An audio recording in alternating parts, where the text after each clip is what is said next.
bu xalqın dünya mədəniyyətinə verdiyi şəxsiyyətləri başqaları verə bilməyib. Sual verir, Nizami indiyə qədər. Bu adam 12-ci əsrdə yaşayıb da, 9 əsrdə yaxındır. Niyə indiyə qədər oxuyurlar?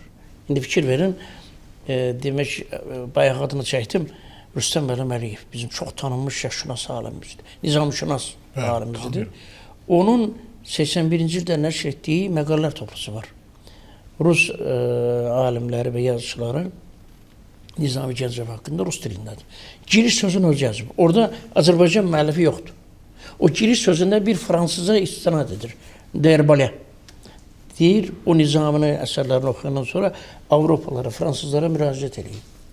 Ey Avropalılar, sizin az tanıdığınız Azərbaycan adlanan məmləkətdə 12-ci əsrdə Nizami Gəncəv deyilən böyük bir müdrik yaşayıb.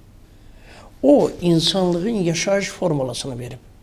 Onu öyrənin. Öyrənməsəniz, dünya fəlakətə gedəcək.